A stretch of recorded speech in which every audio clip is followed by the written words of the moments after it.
Halo semua, apa kabar? Sehat semua kan? Sehat dong, jangan sakit-sakit, oke? Pada pertemuan kali ini, kita akan membahas yaitu tentang baris dan deret aritmatika atau geometri. Konsep baris dan deret ini biasa kamu jumpai dalam kehidupan sehari-hari. Misalnya, saat kamu berinvestasi sebesar 10 juta rupiah, pada bulan pertama kamu investasi, keuntungan yang diperoleh adalah Rp2.000. Pada bulan kedua, keuntungan menjadi Rp4.000. Bulan ketiga menjadi Rp8.000. Kira-kira berapa keuntungan yang kamu dapat setelah 10 bulan investasi? Berapa ya? Total keuntungan yang akan kamu dapat setelah 10 bulan berinvestasi bisa langsung kamu tentukan dengan konsep baris dan deret ini loh. Ingin tahu pembahasan selanjutnya tentang baris dan deret? Yuk simak video ini. Secara umum, baris dan deret dibagi menjadi dua, yaitu baris dan deret aritmatika serta baris dan deret geometri. Baris aritmatika. Baris aritmatika merupakan barisan bilangan dengan pola yang tepat berdasarkan operasi penjumlahan dan pengurangan. Selisih antara dua suku berurutan pada barisan aritmatika disebut beda yang dilambangkan dengan B. Rumus untuk menentukan beda pada barisan aritmatika adalah sebagai berikut. B sama dengan UN dikurangi UN min 1. Dengan B itu beda, UN itu suku ke N, UN min 1 sama dengan suku sebelum suku ke N, dan N banyaknya suku. Lanjut, suku ke N baris aritmatika.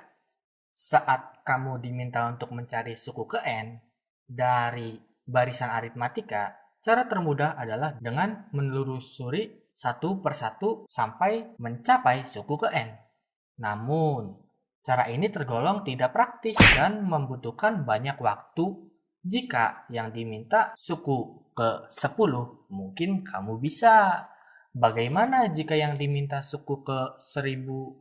Wah, betapa banyaknya dan rumitnya ya. Untuk itu, rumus suku ke N yang bisa kamu gunakan adalah sebagai berikut.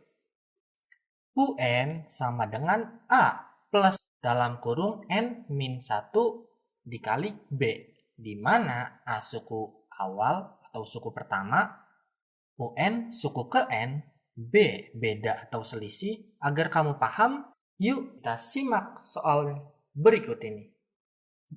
Tentukan suku ke-20 dari barisan 2, 6, 10, dan 14.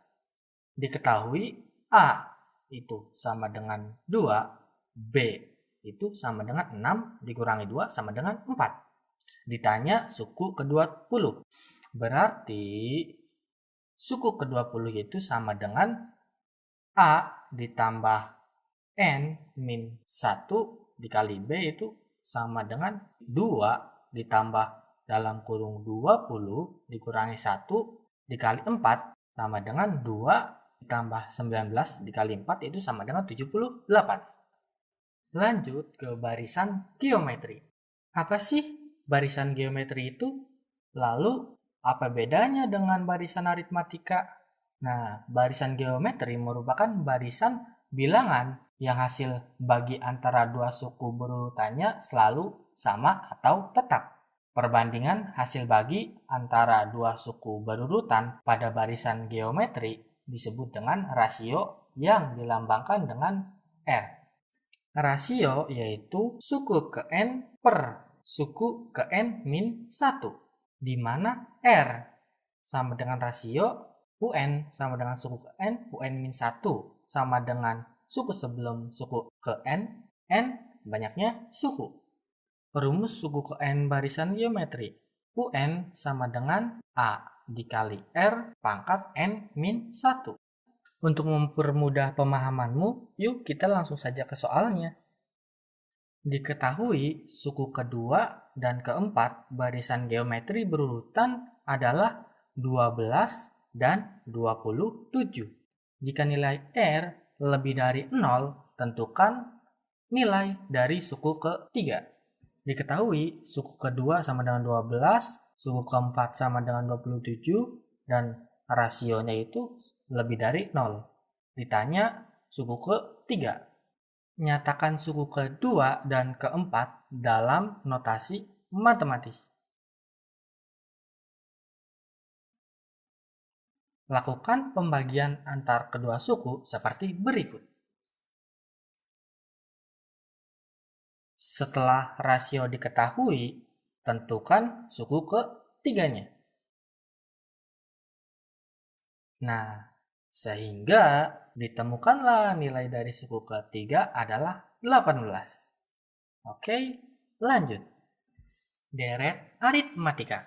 Deret aritmatika berkaitan dengan barisan aritmatika.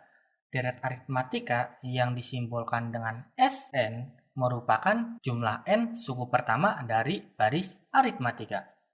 Dengan kata lain, penjumlahan suku barisan aritmatika disebut dengan deret aritmatika. Nah, rumus jumlah n suku pertama dari deret aritmatika tersebut adalah sebagai berikut. Sn sama dengan n per 2 dikali dalam kurung a plus un. Nah, jika rumus tadi disubstitusikan dengan rumus suku ke n, sehingga diperoleh Sn sama dengan n per 2 dalam kurung 2a ditambah dalam kurung n min 1 dikali b. Nah, agar kamu mudah memahaminya, kita langsung saja ke soalnya. Berapakah jumlah bilangan kelipatan 3 antara 10 sampai 100? Sn sama dengan 12 ditambah 15 ditambah 18 ditambah 21 sampai 99. A itu sama dengan 12, banyak suku adalah 30. Sehingga kita menggunakan rumus Sn sama dengan n per 2 dalam kurung A plus rumus suku ke n. Oke? Lanjut. Sehingga sama dengan 30 per 2 dalam kurung 12 plus 9. Nah, sehingga hasilnya jadi yaitu 30 dibagi 2 sama dengan 15, 12 ditambah 99 sama dengan 111. Nah, kita kalikan sehingga menghasilkan 1665. Oke? Lanjut. Deret geometri. Secara matematis, jumlah suku ke n pertama barisan geometri dirumuskan sebagai berikut. Deret naik. Sn sama dengan A dalam kurung R pangkat N min 1 per R min 1 dengan R lebih dari 1 atau R kurang dari min 1. Deret turun. Sn sama dengan A dalam kurung 1 min R pangkat N per 1 min R dengan min 1 kurang dari R atau R kurang dari 1. Agar belajarmu lebih afdol, simak contoh terkait deret dan geometri berikut ya. Contoh soal. Kamu berinvestasi sebesar 10 juta rupiah pada bulan pertama. Kamu investasi, keuntungan yang diperoleh adalah 2.000 rupiah. Pada bulan kedua, keuntungannya menjadi 4.000 rupiah. Dan bulan ketiga menjadi 8.000 rupiah. Kira-kira berapa ya keuntungan yang kamu dapat setelah 10 bulan berinvestasi? Dan berapa total uang yang bisa kamu kumpulkan setelah berinvestasi selama 10 bulan? Yuk, simak. Lanjut. Pada kondisi tersebut, keuntungan setiap bulan merupakan kelipatan 2 dari bulan sebelumnya. Artinya, jika dibentuk barisan, keuntungan tersebut akan menjadi barisan geometri, yaitu 2.000, 4.000, 8.000 sampai suku ke n. Setelah 10 bulan, keuntungan akan menjadi, nah kita menggunakan yaitu deret naik. Sn sama dengan A dalam kurung R pangkat N min 1 per R min 1. Dengan R sama dengan 4000 per 2000 sama dengan yaitu 2. Nah, Sn sama dengan 2000 dalam kurung 2 pangkat 10 min 1 per 2 min 1. Jadi Sn-nya itu sama dengan 2.046.000. Nah, jadi keuntungan yang kamu dapat setelah berinvestasi selama 10 bulan adalah Rp2.046.000 dengan total uang mencapai 10 juta ditambah Rp2.046.000 yaitu sama dengan Rp12.046.000. Apakah kamu semakin paham dengan materi baris dan deret ini? Jika sudah paham, coba kamu asah kemampuan dengan banyak berlatih mengerjakan soal, dan soal. Ya, oke. Terima kasih. See you next time. Bye-bye.